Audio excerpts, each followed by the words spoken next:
ಹಿಂದಿನ ಸಂಚಿಕೆಯಲ್ಲಿ ಫ್ಲರೆನ್ಸಳ ಬದುಕಿನಲ್ಲಿ ಆಗಮಿಸಿದ ವಿಶೇಷ ವ್ಯಕ್ತಿಗಳ ಬಗ್ಗೆ ತಿಳಿದೆವು. ಹೀಗೆ ಒಂದೊಂದೇ ವ್ಯಕ್ತಿಗಳು ಆಕೆಯ ಬದುಕಿನಲ್ಲಿ ವಿಶಿಷ್ಟ ಛಾಪನ್ನೊತ್ತಿ ಆಕೆಯಲ್ಲಿ ಸಾಮಾಜಿಕ ಜಾಗೃತಿ, ಕಳಕಳಿಯನ್ನುಂಟು ಮಾಡಲು ಪರೋಕ್ಷವಾಗಿ ಸಹಾಯ ಮಾಡಿದರು ಎನ್ನಬಹುದು. ಇದೀಗ ಈ ಸಂಚಿಕೆಯಲ್ಲಿ ಆಕೆಯ ಮನ ಪರಿವರ್ತನೆಯಾಗಿ ಆಕೆ ಸಮಾಜೋದ್ಧಾರಕ ಚಿಂತನೆಗಳು ಬೆಳೆಸಿಕೊಳ್ಳಲು ಸಹಾಯಕಾರಿಯಾದ ಅಂಶಗಳ ಬಗ್ಗೆ ಆಗುಂಬೆ ನಟರಾಜರು ತಿಳಿಸಿದ್ದಾರೆ. ಎಲ್ಲಿಗೂ ನಮಸ್ಕಾರ. ನಾನು ಆಗುಂಬೆ ನಟರಾಜ್. ಮೊದಲನೇ ಅವಳ ಜೀವನದಲ್ಲಿ ನಾನಾ ಘಟ್ಟಗಳಾಯಿತು ಇದ್ದು. ಅದರಲ್ಲಿ ಮೊದಲನೇ ಘಟ್ಟದಲ್ಲಿ ಅವಳು 5 ವರ್ಷದವರೆಗೆ ಆಂತರಿಕವಾಗಿ ತಳಮಳ, ಕ್ಲೇಶ, ಸಂಕಟ, ಬೇಗುದಿಗಳನ್ನು ಅಪಾರವಾಗಿ ಅನುಭವಿಸಿದಳು. ಅಂತಿಮವಾಗಿ ರೋಗಿಗಳನ್ನು ಶುಶ್ರೂಷೆ ಮಾಡಬೇಕೆಂಬ ನಿರ್ಧಾರದಿಂದ ಆಂತರಿಕ ತಳಮಳಗಳನ್ನು ಕೊನೆಗಳಿಸಿದಂತೆ. ಈಗ 2ನೇ ಘಟ್ಟದಲ್ಲಿ ಏನಾಯ್ತು, ಅವಳು ತನ್ನ ಕುಟುಂಬದವರೊಡನೆ ಪಡಬಾರ್ದ ಕಷ್ಟ, ನಷ್ಟ, ಹಿಂಸೆ ಎಲ್ಲ ಪಡ್ಕೊಂಡ್ಳು, ಮಾನಸಿಕ ಯಾತನೆ ಪಡ್ಕೊಂಡ್ಳು. ಯಾಕಂದ್ರೆ ಅವಳನ್ನ ಸರಿಯಾಗಿ ನೋಡ್ಕೊಳ್ಳಿಲ್ಲ. ಇವಳು ಯಾವಾಗಲೂ ಒಂದು ಒಂಟಿಯಾಗಿರ್ತಿದ್ಲು, ಜಾಸ್ತಿ ಆಟ ಆಡ್ತಿರ್ಲಿಲ್ಲ, ಜಾಸ್ತಿ ಬೆರಿತಿರ್ಲಿಲ್ಲ ಅಂತ ಹೇಳಿ ತಂದೆ ತಾಯಿಗಳು ಅವಳನ್ನ ಸರಿಯಾಗಿ ನೋಡ್ಕೋತಾ ಇರಲಿಲ್ಲ. ಅದೊಂದು ಹಿಂಸೆನೇ ಆಗಿತ್ತು ಅವಳಿಗೆ. ಸೊ ಅದೊಂದು 2ನೇ ಘಟ್ಟ ಆಗಿತ್ತು. ಈಗ ಅದು ಕೊನೆಗೊಂಡ್ಬಿಡ್ತು. ಹೇಗೆ ಅಂದರೆ 3ನೇ ಘಟ್ಟದಲ್ಲಿ ಅವಳು ದಾದಿಯಾಗಿ ಪರಿವರ್ತನೆಗೊಂಡಾಗಲೇ ಅದು ಕೊನೆಗಂಟು ಅಂತ ಹೇಳ್ತಾರೆ ಇತಿಹಾಸಕಾರ. ಲಂಡನ್ನಿಗೆ ವಾಪಸ್ ಆದವರು ಲಂಡನ್ನಲ್ಲಿ ವಾಸ ಮಾಡಲಿಲ್ಲ. ಅವರು ತಮ್ಮ ಸ್ವಂತ ಊರಾಗಿದೆ ಎಂಬ್ಲಿ ಅಂತಿದೆಯಲ್ಲ, ಆ ಎಂಬ್ಲಿನ ಊರಲ್ಲಿ ಹೋಗಿ ತಮ್ಮ ಸ್ವಂತ ಮನೆ ಸೇರ್ಕೊತಾರೆ. ಅಲ್ಲೂ ಕೂಡ ನಮ್ಮ ಫ್ಲೋರೆನ್ಸ್ ಎಲ್ಲ ಜೀವನ ಸುಖಮವಾಗಿರಲಿಲ್ಲ. ಯಾಕೆಂದರೆ ಅಲ್ಲಿ ಒಬ್ಳು ಮೇರಿಯನ್ ಅಂತೇಳಿ ಒಬ್ಳು ಅವಳ ನೆಂಟರು ಅಂತೇಳು ಅವಳು ಬಂದಿರ್ತಾಳೆ. ಅವಳು ಅಪ್ರಮತಿ ಸುಂದರಿಯಾಗಿರ್ತಾಳಂತೆ, ಆಕರ್ಷಕ ಮಾತುಕತೆಯಾಗಿರ್ತಾಳಂತೆ. ಆಕೆ ರೂಪ ಮಾತುಗಳಿಗೆ, ಆತ್ಮೀಯತೆಗೆ ಫ್ಲಾರೆನ್ಸ್ ಸೋತ್ಬಿಡ್ತಾಳೆ. ಅವಳು ಸ್ನೇಹ ಪಡ್ಕೋತಾಳೆ, ಎಲ್ಲ ಅವಳಿಗೆ ಖುಷಿ ತರ್ತಾಳೆ ಅವ್ರ ಜೊತೆಗೆ ಸೇರಿಕೊಂಡಾಗ ಒಳ್ಳೆಯ ಸ್ನೇಹ ಸಿಗುತ್ತೆ. ಅದೆಲ್ಲ ಸರಿ. ಆದರೆ ಯಾವಾಗಲೂ ಇವಳ ಜೊತೆಗೆ ಇದ್ರೆ ತನ್ನ ಧ್ಯೇಯ ಏನಿತ್ತು, ಗುರಿ ಏನಿತ್ತು, ದಾದಿ ಆಗಬೇಕು ಅನ್ನೋದು, ಅದು ಮರೆಯೋ ಥರ ಆಗ್ಬಿಡ್ತದಂತೆ. ಆವಾಗ ಏನು ಮಾಡೋದು ಗೊತ್ತಾಗಲ್ಲ. ಕೊನೆ ಆವಾಗಲೇ ಅವಳ ಆಂಟಿ ಇರ್ತಾಳಲ್ಲ, ಆಂಟಿ ಅಂತಂದರೆ ತಂದೆಯ ತಂಗಿ, ಆಂಟಿ ಮೈ ಅಂತ ಅವಳ ಹೆಸರು, ಅವಳ ಜೀವನದಲ್ಲಿ ಪರಿವರ್ತನೆ ಆಗ್ತದೆ ಅಂತ ಹೇಳ್ತಾರೆ. ಹೇಗೆ ಅಂದರೆ ಈ ಆಂಟಿ ಇದಳಲ್ಲ, ಇವಳಿಗೆ ಬೌದ್ಧಿಕ ಆಸಕ್ತಿ, ಹಾಸ್ಯ ಪ್ರಜ್ಞೆ, ಅಮೂರ್ತ ಸಿದ್ಧಾಂತಗಳ ಬಗ್ಗೆ ಆಸಕ್ತಿ ಇಟ್ಕೊಂಡಿದ್ದಂಥವಳು. ಆಧ್ಯಾತ್ಮಿಕ ತತ್ವ ವಿಚಾರಗಳಲ್ಲಿ ಮತ್ತು ಅತೀಂದ್ರಿಯ ವಿದ್ಯೆಗಳ ಬಗ್ಗೆ ಅತೀವ ಆಸಕ್ತಿ ಇಟ್ಕೊಂಡಿದ್ದಾಳಂತವಳ. ಇವಳಿಗೂ ಅದೇ ಆಸೆ ಇತ್ತಲ್ಲ, ಆಧ್ಯಾತ್ಮಿಕ ಬಗ್ಗೆ ಆಸೆ ಇತ್ತಲ್ಲ, ದೇವರ ಬಗ್ಗೆ, ಅದ್ರ ಬಗ್ಗೆ ಚಿಂತನೆ ಮಾಡ್ತಾರತ್ತಲ್ಲ. ಸೊ ಆಂಟಿನೂ ಅದೇ ಮನೋಭಾವ ಇರೋದ್ರಿಂದ ಅವರಿಬ್ಬರು ಒಂದಾಗ್ತಾರಂತೆ. ಸೊ ಇಬ್ಬರಲ್ಲೂ ವಯಸ್ಸಿನ ಅಂತರವಿದ್ದರೂ ಫ್ಲಾರೆನ್ಸಲ್ಲಿ ಆಕರ್ಷಕ ವ್ಯಕ್ತಿತ್ವಕ್ಕೆ ಮಾರು ಹೋದ ಆಂಟ್ ಮೈ ಅವಳ ಭಕ್ತಳಾಗಿ ಪರಿವರ್ತನೆಗೊಂಡ್ಬಿಟ್ಲು ಅಂತಾರೆ. ಫ್ಲಾರೆನ್ಸ್ಳ ರಕ್ಷಕಿಯಾಗಿ, ಸಂತೈಸುವ ಮಾತೆಯಾಗಿ, ತನ್ನ ಎಲ್ಲ ಶಕ್ತಿ, ಸಾಮರ್ಥ್ಯ, ಚಾಕಚಕ್ಯತೆಗಳನ್ನು ಉಪಯೋಗಿಸಿ ಅವಳ ಜೀವನವನ್ನು ಸುಗಮವಾಗಿರಿಸಲು ಸತತ ಪ್ರಯತ್ನ ಮಾಡ್ತಾಳಂತೆ ಆಂಟ್ ಮೈ.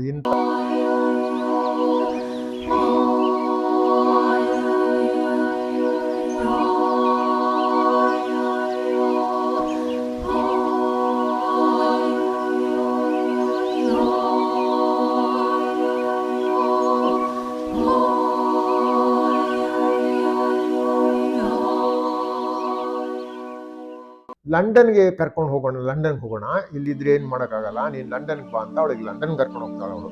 ಆ ಅದೇ ಟೈಮ್ನೇ ರಾಣಿ ವಿಕ್ಟೋರಿಯಾ, ಪ್ರಸಿದ್ಧ ರಾಣಿ ವಿಕ್ಟೋರಿಯಾಳ ವಿವಾಹ ಸಮಾರಂಭ ನಡೀತೈತಂತೆ. ಸೊ ಅದನ್ನು ವೀಕ್ಷಿಸ್ಬೋದಲ್ಲ, ಸೊ ಬಾ ಲಂಡನ್ಗೆ ಅಂತ ಹೇಳಿ ಹೋಗ್ತಾರಂತೆ. ಫ್ಲಾರೆನ್ಸ್ ನೈಟಿಂಗೇಲ್ಗೆ ದಾದಿ ಆಗಬೇಕು ಅಂತ ಆಸೆ ಇತ್ತು, ಅದೆಲ್ಲ ಸರಿನೇ. ಇತಿಹಾಸಕಾರ ಇನ್ನೊಂದು ವಿಷಯ ಹೇಳಕ್ಕೆ ಇಷ್ಟಪಡ್ತಾರೆ. ಏನು ಅಂದರೆ ಅವಳಿಗೆ ಗಣಿತಶಾಸ್ತ್ರದ ಬಗ್ಗೆ ಆಸಕ್ತಿ ಉಂಟಾಯ್ತಂತೆ. ಸೊ ಗಣಿತಶಾಸ್ತ್ರ ಯಾರು ಹೇಳ್ಕೊಡೋದು? ಆವಾಗ ಒಬ್ಬ ಸ್ಮಿತ್ ಅಂತ ಒಬ್ಬ ಸಿಕ್ಕಿದ್ದಂತ ಒಬ್ಬ ಟೀಚರು. ಸೊ ನೀನು ಅವ್ರ ಮನೆಗೆ ಹೋಗು, ಅಲ್ಲೇನೇ ಇದ್ಬಿಟ್ಟು ಸ್ವಲ್ಪ ದಿವಸ ನೀನು ಅಲ್ಲಿ ಅವ್ರ ಹತ್ರ ಪಾಠ ಕಲ್ತ್ಕೋ, ಗಣಿತಶಾಸ್ತ್ರ ಕಲ್ತ್ಕೋ ಅಂತ ಅವ್ರಿಗೆ ಅಡ್ವೈಸ್ ಮಾಡ್ತಾರಂತೆ. ಈ ಹುಡುಗಿ ಹೋಗಿ ಆ ಸ್ಮಿತ್ ಮನೇಲಿ ಇದ್ದುಕೊಂಡು ಗಣಿತಶಾಸ್ತ್ರ ಕಲ್ತ್ಕೊಳ್ಳೋದು ಈಗ ಅದನ್ನ ನೆನೆಸ್ಕೊಂಡ್ರೆ ಆಶ್ಚರ್ಯ ಆಗ್ತದೆ. ಆದರೆ ಅವಳು ಒಪ್ತಾಳಂತೆ, ಆಯಿತು ನಾನು ಹೋಗ್ತೀನಿ, ನನಗೇನು ತೊಂದರೆ ಇಲ್ಲ, ನಾನು ಓದಬೇಕು, ನಾನು ಅರ್ಥಮೆಟಿಕ್ಕು, ಜಾಮೆಟ್ರಿ ಇದೆಲ್ಲ ಕಲಿಬೇಕು ಅಂತ ಆಸೆ ಆಗ್ತದೆ. ದಾದಿ ಆಗೋಳಿಗೆ ಇದ್ದಕ್ಕಿದ್ದಂಗೆ ಇದೆಲ್ಲ ಬೇಕು ಅಂತ ಆಸೆ ಆಗ್ಬಿಡ್ತದೆ. ಹೋಗ್ತಾಳಂತೆ. ಅಲ್ಲೂ ಹೋಗಿ ಅಲ್ಲಿ ಹೋದ್ರೇನು ಅವನ ಮನೇಲಿ ಏನಾಗ್ತದೆ, ಸ್ಮಿತ್ ರೋಗದಿಂದ ಬಳಲುತ್ತಿರುವ ಮತ್ತು ಅವನ ಮಕ್ಕಳನ್ನು ನೋಡಿಕೊಳ್ಳುವುದರ ದೃಶ್ಯ. ಅಯ್ಯೋ ಫ್ಲಾರೆನ್ಸ್ ಗಣಿತಶಾಸ್ತ್ರ ಕಲಿಯೋದನ್ನು ಬಿಟ್ಟು ಶಿಕ್ಷಕ ಅವನು ಒಬ್ಬ ರೋಗಿ ಆಗ್ಬಿಟ್ಟಿದ್ದಂತೆ. ಆ ಶಿಕ್ಷಕನ ಶುಶ್ರೂಷೆ ಮತ್ತು ಮಕ್ಕಳನ್ನು ಪಾಲಿಸೋ ಕಾರ್ಯ ಮಾಡ್ಬೇಕಾಗಿ ಬಂದ್ಬಿಡ್ತಂತೆ ಅವಳಿಗೆ. ಸೊ 2 ತಿಂಗಳ ಬಳಿಕ ಶಿಕ್ಷಕನ ಆರೋಗ್ಯ ಸುಧಾರಿಸಿದ ಮೇಲೆ ಫ್ಲೋರೆನ್ಸ್ ಗಣಿತಶಾಸ್ತ್ರ ಕಲಿಯೋಕ್ಕೆ ತಿಲಾಂಜಲಿ ಹಿತಶ್ರೀ ಹಾಕ್ಬಿಟ್ಟು ವಾಪಸ್ ಎಂಬ್ಲಿಗೆ ಬರ್ತಾಳಂತೆ. ಇದೊಂದು ಅವಳ ಜೀವನದಲ್ಲಿ ನಡೆದ ಒಂದು ಘಟನೆ, ಸ್ವಾರಸ್ಯಕರವಾದ ಘಟನೆ. ಇದು ಭಾಳ ತಮಾಷೆಯಾದ ವಿಷಯ ಇದು. ಸೊ ಅಂತೂ ಫ್ಲೋರೆನ್ಸು 1841 ಹೊತ್ತಿಗೆ ಎಂಬ್ಲಿಯಲ್ಲಿ ಕುಳಿತು ಏನೂ ಸಾಧನೆ ಮಾಡೋಕ್ಕಾಗಲ್ಲ ಅಂಥೇಳಿ ಭಾಳ ಬೇಸರ ಆಗ್ತದೆ. ನಾನು ಹಿಂಗೆ ಕೂತ್ಕೊಂಡ್ರೆ ನನ್ನ ಗುರಿ ಏನಿದೆ, ನಾನೊಬ್ಬ ದಾದಿ ಆಗಬೇಕು ಅಂತ, ಅದು ಆಗದೇನೆ ನಾನು ಸುಮ್ಮನೆ ಮನೇಲಿ ಕೂತ್ಕೊಂಡು ವೇಸ್ಟ್ ಮಾಡ್ತಾ ಇದ್ದೀನಲ್ಲ, ತಿನ್ನಕ್ಕೆ ಉಣ್ಣಕ್ಕೇನು ಕಡಿಮೆ ಇಲ್ಲ, ಅದೆಲ್ಲ ಇದೆ. ಆದರೆ ಏನಿದು ದೇವರಲ್ಲಿ ದೈವಾಣಿಯಲ್ಲಿ ಗೌರವಗಳಾಗಿ ಬಾಳಬೇಕೆಂಬ ಹಂಬಲ ಪುನಃ ಕಾಣಕ್ಕೆ ಶುರುವಾಗ್ಬಿಡ್ತಂತೆ ಅವಳಿಗೆ. ಸೊ ಏನಿದು ನಾನು ಜೀವನದಲ್ಲಿ ಗಳಿಸ್ಬೇಕು, ಕೀರ್ತಿ ಗಳಿಸ್ಬೇಕು ಅಂತ ಹಂಬಲ ಇದೆಯಲ್ಲ, ಅದೆಲ್ಲ ಬೇಡ, ನನಗೆ ಕೀರ್ತಿ ಬೇಡ, ಏನು ಬೇಡ, ನಾನು ದಾದಿಯಾಗಿ ಜನಗಳ ಸೇವೆ ಮಾಡ್ಬೇಕು ಅಷ್ಟೇ, ನಾನು ಕೀರ್ತಿ ಏನೂ ಬೇಡ ಅಂತ ಅವಾಗಲೇ ಬಂದ್ಬಿಡುತ್ತೆ ಅವಳ ಮನಸ್ಸಿನಲ್ಲಿ. ಸೊ ಅದಕ್ಕೆ ಏನು ಮಾಡಬೇಕಾಗತ್ತೆ, ನಾನು ಇದನ್ನೆಲ್ಲ ಈ ಪ್ರತಿಷ್ಠೆ ಪಡಿಬೇಕು, ಹೆಸರು ಗಳಿಸ್ಬೇಕು, ಇದೆಲ್ಲ ಬೈಕೆ ಎಲ್ಲ ತೊಡೆದು ಬಿಡಬೇಕು, ಇದು ತೊಡೆದು ಯಾವ ಥರ ಮಾಡೋದು ಅಂತ ಅವಳ ಮನಸ್ಸಿನಲ್ಲಿ ಚಿಂತೆ ಮೂಡುತ್ತಂತೆ. ಒಬ್ಬ ರಿಚರ್ಡ್ ಮ್ಯಾನ್ಷನ್ ಮೈಲ್ಸ್ ಅಂತ ಅವನ ಸ್ನೇಹ ಆಗುತ್ತೆ ಇವಳಿಗೆ. ಈ ಮಿಲ್ನಸ್ ಮಹಾಶಯ ಎಂಬ್ಲಿಗೆ ಬರ್ತಾನೆ. ನೈಟಿಂಗೇಲ್ನ ಜೊತೆಗೆ ಸ್ನೇಹ ಬೆಳೆಸಿ ನಿಧಾನವಾಗಿ ನೈಟಿಂಗೇಲ್ನ ಕಾರ್ಯ ಎಲ್ಲ ನೋಡಿಕೊಂಡು ಅವಳ ಮನಸ್ಸನ್ನು ಅರ್ಥಕೊಂಡು ಅವಳನ್ನ ಪ್ರೀತಿ ಮಾಡೋಕ್ಕೆ ಶುರು ಮಾಡ್ತಾಳೆ. ಆದರೆ ಫ್ಲಾರೆನ್ಸ್ ಮಾತ್ರ ಅವನ ಪ್ರೀತಿಗೆ ಪ್ರತಿಯಾಗಿ ಯಾವುದೇ ಉತ್ಸುಕತೆ ತೋರಿಸ್ಲಿಲ್ಲಂತೆ. ಯಾಕಂದರೆ ಅವಳಿಗೆ ಬೇಗ ಅವಳ ಗುರಿನೇ ಬೇರೆ ಇತ್ತು. ಅವಳಿಗೆ ಪ್ರೇಮ ಕಾಮ ಇದರಲ್ಲೆಲ್ಲ ಆಸಕ್ತಿ ಇರಲಿಲ್ಲ. ಅವಳ ಪಾಡಿಗೆ ಅವಳು, ನಾನು ಮುಂದಿನ ಗುರಿ ನಾನು ಆಧ್ಯಾತ್ಮಿಕತೆ, ನಾನು ದಾದಿ ಆಗಬೇಕು, ದೇವ್ರನ್ನ ಕಾಣಬೇಕು, ದೇವ್ರದ ಬಗ್ಗೆ ನಾನು ಚಿಂತನೆ ಮಾಡಬೇಕು, ಆ ಥರ ನಿಲ್ವಿಟ್ಕೊಂಡಿದ್ದವಳು.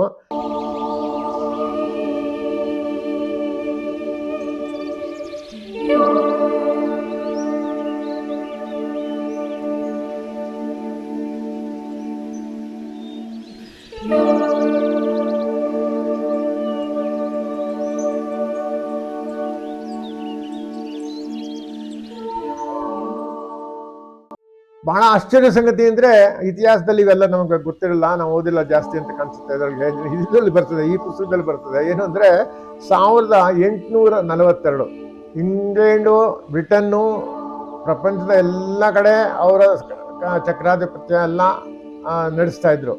ಭಾರತದಲ್ಲಿ ಕೂಡ ಪ್ರವೇಶ ಮಾಡಿದ್ರು, ಅಮೆರಿಕ ಪ್ರವೇಶ ಆಗಿತ್ತು, ಎಲ್ಲ ಕಡೆ ಅವರು ರಾಜ್ಯಭಾರ ಮಾಡಿದ್ರು, ಚಕ್ರಾಧಿಪತ್ಯ ಹೊಡೆದಿದ್ರು. ಆದರೆ ಸ್ವತಃ ಇಂಗ್ಲೆಂಡ್ನಲ್ಲಿ ಆರ್ಥಿಕ ಮತ್ತು ಆಹಾರ ಸಾಮಗ್ರಿಗಳ ಮುಗ್ಗಟ್ಟಿನಿಂದ ಅವರು ಜನ ನಡೀತಾ ಇದ್ರಂತೆ. ಹಳ್ಳಿ ನಗರಗಳಲ್ಲಿ ಹಸಿವು ತಾಂಡವಾಡುತ್ತಂತೆ. ಎಲ್ಲೆಲ್ಲೂ ಜನರು ಹಸಿವು, ಬಡತನ, ಕೊಳಚೆ, ರೋಗ ರುಜಿನಗಳಿಂದ ನರಳುತ್ತಿದ್ರಂತೆ.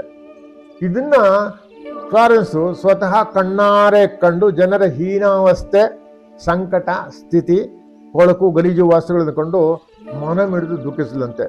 ಹೇಗೆ ಒಬ್ಬ ವ್ಯಕ್ತಿಗೆ ಅಸಹಾಯಕ ಮತ್ತು ದುಃಖ ಪೀಡಿತರನ್ನು ಅವರ ಕಷ್ಟ ಕಾರ್ಪಗಳನ್ನು ಮೇಲೆತ್ತಲು ಸಾಧ್ಯವಾಗುತ್ತದೆ ಎಂಬ ಪ್ರಶ್ನೆ ಹಾಕಿಕೊಂಡು ಅದಕ್ಕೆ ಉತ್ತರ ಕಂಡುಹಿಡಿಯಲು ಪ್ರಯತ್ನ ಮಾಡಿದಂತೆ.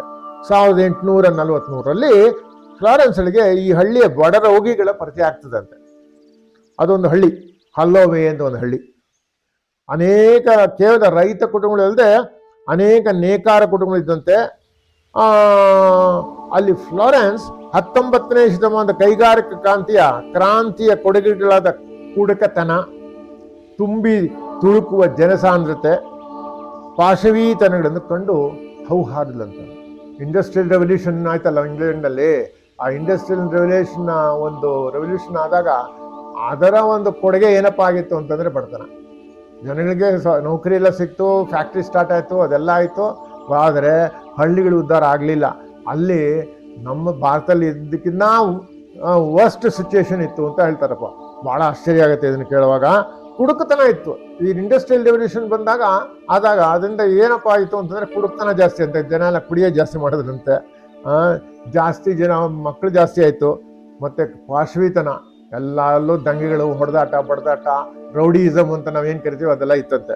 ಸೊ ಇದೆಲ್ಲ ನೋಡಿ ಇವಳಿಗೆ ಫ್ಲಾರೆನ್ಸ್ ಎಂತಾದ್ರೂ ಕೋಮಲ ಹೃದಯಗಳಲ್ಲ, ದಾದಿ ಆಗ್ಬೇಕು ಅಂತ ಆಸೆ ಇತ್ತಲ್ಲ, ಇವಳಿಗೆ ಆಶ್ಚರ್ಯ ಆಗ್ಬಿಡ್ತು, ಏನಪ್ಪ ಈ ಥರ ಸ್ಥಿತಿಲಿ ಇದೀವಿ ನಾವು, ನಮ್ಮನ್ನು ನೋಡಿದ್ರೆ ಬೇಕಾದಷ್ಟು ಹಣ ಕಾಸಿದೆ, ನಾವು ಸಾಹುಕಾರರು ಜಮೀನ್ದಾರರು, ಇಲ್ಲಿ ನೋಡಿದ್ರೆ ನಾವು ಈ ಹಳ್ಳಿ ನೋಡಿದ್ರೆ ಈ ಥರ ಇದೆ. ಕೊನೆಗೆ ತಾಯಿಗೆ ಗಲಾಟೆ ಮಾಡಿ ಅವಳು ಹೇಳ್ತಾಳಂತೆ, ನೋಡಮ್ಮ ಇನ್ನು ಔಷಧ, ಆಹಾರ, ಹಾಸಿಗೆ, ಬಟ್ಟೆಗಳನ್ನು ಖರೀದಿಸಿ ನಾನು ಈ ನಿರ್ಗತಿರಿಗೆಲ್ಲ ನಾನು ಮಾಡಬೇಕು, ನಿನ್ನ ಹತ್ರ ಹಣ ಇದೆ ನೀನು ಕೊಡು ಅಂತೇಳಿ ದಂಬಾಲು ಬಿದ್ದು ತಾಯಿಯಿಂದ ದುಡ್ಡಿಸ್ಕೊಂಡು ಇದೆಲ್ಲ ಮಾಡ್ತಾಳಂತೆ. ಸೊ ಬಡ ಮಕ್ಕಳ ವಿದ್ಯಾಭ್ಯಾಸ, ಅವರ ಜೀವನಾಧಾರಕ್ಕೆ ನೌಕರಿ, ಇದೆಲ್ಲ ಮಾಡುವ ಈ ಕೆಲಸ ಎಲ್ಲ ಅವಳು ತಾಯಿಗೆ ಒತ್ತಾಯ ಮಾಡಿ ಮಾಡಿಸ್ತಾಳಂಥದ್ದು. ಸನ್ಯಾಸಿನಿ ಆಗಬೇಕು ಅಂತ ಇದ್ದವಳು, ಲಗ್ನ ಬೇಡ ಏನು ಬೇಡ ಅನ್ನೋರು, ಅವಳಿಗೆ ಸಹಪಾಠಿಯಾಗಿ ಒಂದು ಮಹಿಳೆ ಆ ಟೈಮ್ನಲ್ಲಿ ಇವಳ ಪರಿಚಯ ಆಗ್ತದೆ. ಅವಳು ಯಾರು ಅಂತಂದರೆ ಹನ್ನಾ ನಿಕೋಲ್ಸನ್ ಅಂತ. ಅವಳು ಇದೇ ಮನೋಭಾವದಲ್ಲಿ ಇರ್ತಂತ ಅವಳು ಪರಿಚಯ ಆಗ್ಬಿಡ್ತದೆ. ಇದು ಭಾಳ ಚೆನ್ನಾಗಿದೆ, ಇದು ಓದಕ್ಕೆ ಇಷ್ಟಪಡ್ತೀನಿ. ಇದು ದೇವರಲ್ಲಿ ಲೀನಗೊಂಡ್ರೆ ಅಂದರೆ ಮೋಕ್ಷ ಸಾಧನೆ ಮಾಡೋದು. ನಾವು ಹಿಂದೂ ಧರ್ಮದಲ್ಲಿ ನಾವು ಹೇಳ್ತೀವಲ್ಲ, ಮೋಕ್ಷಕ್ಕೆ ನಾವು ಒದ್ದಾಡ್ತೀವಿ, ದೇವರಲ್ಲಿ ಲೀನ ಆಗ್ಬೇಕಪ್ಪ ಸಾಕು, ಮರು ಜೀವನ ಬೇಡ, ಹಾಗೆ ಅಂತ ಹೇಳ್ತೀವಲ್ಲ. ಇವಳು ಮನಸ್ಸಿನಲ್ಲಿ ಅದೇ ಬರ್ತದೆ. ಈಗ ದೇವನಲ್ಲಿ ಲೀನಗೊಂಡ್ರೆ ಅದರಿಂದ ಈ ಭೂಮಿಯಲ್ಲಿನ ಜೀವನ ಸಾರ್ಥಕತೆಯ ಹೊಂದಾಣಿಕೆಗೆ ಅನುವು ಮಾಡಿಕೊಂಡಾಗುತ್ತದೆ ಎಂದು ಉಪಾಯ ಕಂಡು ಹಿಡಿದಂತೆ ಯಾರೋ ಅವಳು ಹನ್ನಾ ನಿಕೋಲ್ಸನ್. ಅವಳ ಧ್ಯೇಯ ನಮ್ಮ ಹಿಂದೂ ಧರ್ಮದ ಧ್ಯೇಯ ಥರನೇ, ದೇವರಲ್ಲಿ ಲೀನ ಆಗ್ಬೇಕು, ನಾವು ಮೋಕ್ಷ ಸಂಪಾದನೆ ಮಾಡಬೇಕು, ಅದಕ್ಕೆ ನಾವು ಏನೇನು ಮಾಡಬೇಕು ಅದೆಲ್ಲ ಮಾಡಬೇಕು, ಆವಾಗ ಸಾರ್ಥಕತೆಗೆ ಹೊಂದಾಣಿಕೆ ಆಗ್ತದೆ ಅಂತ. ಸೊ ಅವಳೊಬ್ಬಳು ಆಧ್ಯಾತ್ಮಿಕ ಜೀವಿಯಾಗಿದ್ದಳು ಅಂತ ಹೇಳ್ತಾರೆ. ದೈವಾಂಶದಲ್ಲಿ ಸಹಭಾಗಿತ್ವವನ್ನು ಈ ಜೀವಾತ್ಮದಲ್ಲಿ ಪಡೆದುಕೊಂಡರೆ ಶಾಂತಿ ಸಮಾಧಾನ ದೊರಕುವುದೆಂಬ ನಂಬಿಕೆ ಇಟ್ಟುಕೊಳ್ಳುವಳಾಗಿದ್ದಳು. ಇದು ಪರ್ಫೆಕ್ಟ್ ಹಿಂದೂ ಧರ್ಮದ ಅನುಯಾಯಿ ಆಗಿದ್ಲು ಅಂತ ಹೇಳ್ಬೋದಾಗತ್ತೆ ನಾವು. ಸೊ ಇವ್ರ ಗೆಳೆತನ ತುಂಬ ಚೆನ್ನಾಗಿ ಅನ್ಯೋನ್ಯತೆ ಬೆಳ್ಕೊಂಡಂತೆ, ಆತ್ಮ ಪರಮಾತ್ಮಗಳ ವಿಚಾರ ವಿಮರ್ಶೆ ದೊರೆಯದಂತೆ, ಇಬ್ಬರು ದೀರ್ಘ ಚರ್ಚೆ, ಪರಸ್ಪರ ಸಮಾಧಾನಕರ ಪುಷ್ಟೀಕರಣ, ವಾದವಿವಾದಗಳು, ಯುಕ್ತಾಯುಕ್ತ ಅವಲೋಕನಗಳು ನಡೀತಂತೆ. ಸೊ ಫ್ಲಾರೆನ್ಸ್ ಅಲ್ಲಿ ಅವ್ಯಕ್ತವಾಗಿದ್ದ ಒದಗಿದ ಪ್ರೀತಿ ವಾತ್ಸಲ್ಯ ಹನ್ನಾ ನಿಕೋಲ್ಸನ್ ಮೇಲೆ ಹೊರಹಾಯ್ದಂತೆ. ಪರಸ್ಪರ ಪ್ರಭಾವ ಬಿತ್ತಂತೆ, ಅವಳ ಮೇಲೆ ಇವಳ ಪ್ರಭಾವ, ಇವಳ ಮೇಲೆ ಅವಳ ಪ್ರಭಾವ ಆಯ್ತಂತೆ. ಸೊ ಹನ್ನಾಳನ್ನು ಅಪಾರವಾಗಿ ಗೌರವಿಸಿ ಪ್ರೀತಿಸಿದಂತೆ ಅವಳ ಪರಮ ಶಿಷ್ಯರು ಆಗ್ಬಿಟ್ಲಂತೆ. ತನ್ನ ಪಾಪ ಪ್ರಜ್ಞೆಯನ್ನು ಹೊರಮೂಡಿಸೋದ್ರಲ್ಲಿ ಸಫಲರಾಗ್ತದೆ. ಸೊ ಆದರೆ ಭಿನ್ನಾಭಿಪ್ರಾಯ ಇತ್ತು, ಇಲ್ಲ ಅಂತಲ್ಲ, ಅವಳ ಶಿಷ್ಯರಾದ್ರೂ ಭಿನ್ನಾಭಿಪ್ರಾಯ ಇತ್ತು. ಯಾವ ಥರ ಇತ್ತು ಅಂತಂದ್ರೆ, ಆಧ್ಯಾತ್ಮಿಕ ವಿಚಾರದಲ್ಲಿ ಅವರಿಬ್ಬರಲ್ಲಿ ಬಹುಮುಖ್ಯ ಭಿನ್ನಾಭಿಪ್ರಾಯ ಅಂದರೆ ದೇವರಲ್ಲಿ ಲೀನವಾಗುವುದು. ಮಾನವನ ಹೃದಯ, ಮಾನವನ ಧ್ಯೇಯ ದೇವರಲ್ಲಿ ಲೀನವಾಗುವುದೇ ಆಗಿದ್ದರಿಂದ ಇಬ್ರು ಒಪ್ಪಿದ್ರು. ಅದಕ್ಕಾಗಿ ಶ್ರಮಿಸಬೇಕು, ಒಪ್ಪಿದ್ರು. ಈ ಒಂದುಗೂಡಿಕೆಯ ದೇವರ ಕಾರ್ಯ ಎಸಗುವುದಕ್ಕಾಗಿ ಕರ್ಮ ಮಾಡುವುದಕ್ಕೆ ತಯಾರಿ ನಡೆಸಬೇಕೆಂಬ ನಂಬಿಕೆ ಇದ್ರು. ಅದೇ ಅಂತ್ಯವಾಗಬಾರದು ಎಂದು ಫ್ಲಾರೆನ್ಸ್ ನಂಬಿದರು. ಇದು ಬಹಳ ಮುಖ್ಯವಾದ ಒಂದು ನೋಷನ್, ಇದು ಒಂದು ಫಿಲಾಸಫಿ ಅಂತ ಹೇಳ್ಬೋದು. ಇದನ್ನು ನಾನು ಕೂಡ ನಂಬ್ತೇನೆ. ನನ್ನ ಈ ವಯಸ್ಸಿನಲ್ಲಿ ಕೂಡ ಇದ್ರ ಬಗ್ಗೆ ನನ್ನ ಒಂದು ಬಲವಾದ ನಂಬಿಕೆ ಇದೆ. ವೈಯಕ್ತಿಕವಾಗಿ ಹೇಳ್ತಾಯಿದ್ರೆ ಅಂದರೆ ಏನು, ದೇವರಲ್ಲಿ ಲೀನ ಆಗಬೇಕು, ನಾವು ದೈವಾತ್ಮ ಪಡ್ಕೋಬೇಕು, ನಾವು ಆಧ್ಯಾತ್ಮಿಕತೆಯಿಂದ, ನಾವು ವೇದಾಂತದಿಂದ ಅಥವಾ ಯಾವುದೇ ಧಾರ್ಮಿಕ ವ್ಯಕ್ತಿಯಿಂದ ನಾವು ಅದನ್ನು ಪಡ್ಕೋಬೇಕು ಅಂತ ನಾವು ಎಲ್ಲರೂ ಒದ್ದಾಡ್ತೀವಿ, ಎಲ್ಲ ಮಾಡ್ತೀವಿ. ಅದು ಹಿಂದೂ ಧರ್ಮದ ವೇದಾಂತ ಫಿಲಾಸಫಿ, ಅದು ಎಲ್ಲರಿಗೂ ಗೊತ್ತಿದೆ ಅದು. ಆದರೆ ಅದೇ ಅಂತ್ಯ ಆಗಬಾರ್ದು, ಅದೇ ಪ್ರಮುಖ ಆಗಬಾರ್ದು, ಅದನ್ನ ಮೀರಿದೆ, ಬೇರೆ ಇದೆ ಅಂತ ಫ್ಲಾರೆನ್ಸ್ ನಂಬ್ತಾಳಂತೆ. ಅವಳೇನು ಹೇಳ್ತಾಳೆ ಅಂದರೆ, ದೇವರಲ್ಲಿ ಲೀನವಾದ ಭಾಗ್ಯ ದೊರೆತ ಮೇಲೆ ಕಾರ್ಯ ಸಮಾಪ್ತಿಯಾಗಬಾರದಷ್ಟೇ, ದೇವರೊಂದಿಗೆ ಲೀನವಾದೊಡನೆ ಪ್ರಾರಂಭವಾಗುತ್ತದೆ ನಮ್ಮ ಕರ್ಮಕಾಂಡ. ಅಲ್ಲಿಂದಲೇ ಶುರುವಾಗುತ್ತದೆ ನಾವು ಮಾಡಬೇಕಾದ ದೇವರ ಕಾರ್ಯ. ಫ್ಲಾರೆನ್ಸ್ಳ ಈ ನಂಬಿಕೆ ಆಂಟ್ ಹನ್ನಾಳ ನಂಬಿಕೆಯಾಗಿರಲಿಲ್ಲ. ಆಕೆಯ ನಂಬಿಕೆ ದೇವರೊಂದಿಗೆ ಲೀನವಾಗುವುದೊಂದೇ ಮೂಲ ಉದ್ದೇಶ. ಇದು ಇಬ್ಬರಲ್ಲಿ ಭಿನ್ನಾಭಿಪ್ರಾಯ ಆಗ್ತದೆ.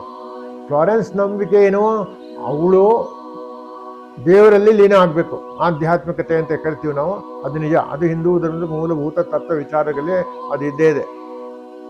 ಅದನ್ನು ಅವಳು ಪಾಲಿಸ್ತಾಳೆ, ಇವಳು ಪಾಲಿಸ್ತಾಳೆ, ಇಬ್ರು ಪಾಲಿಸ್ತಾಳೆ. ಆದರೆ ಅಲ್ಲಿಗೆ ಕೊನೆಗೊಳ್ಳುವುದಿಲ್ಲ, ಅಲ್ಲಿಗೆ ನಿಲ್ಸ್ಬಿಡಲ್ಲ. ಆಯ್ತಪ್ಪ, ದೇವ್ರು ನೋಡ್ಬಿಟ್ಟೆ ನಾನು, ನನಗೆ ದೈವ ಸಾಕ್ಷಾತ್ಕಾರ ಆಗ್ಬಿಡ್ತು, ನಾನೊಬ್ಬ ಸಮಾಧಿಗೆ ಹೋಗ್ಬಿಟ್ಟಿದ್ದೀನಿ, ನಾನು ಅದಾಗ್ಬಿಟ್ಟಿದ್ದೀನಿ ಇದಾಗ್ಬಿಟ್ಟಿದ್ದೀನಿ ಅಂತ ಹೇಳ್ಕೊತಾರಲ್ಲ ಎಲ್ಲರೂ, ಅಲ್ಲಿಗೆ ಮುಗಿದೋಯ್ತು ಜೀವನ, ಅಲ್ಲಿಗೆ ಸ್ಟಾಪ್ ಆಗ್ಲಿಲ್ಲ.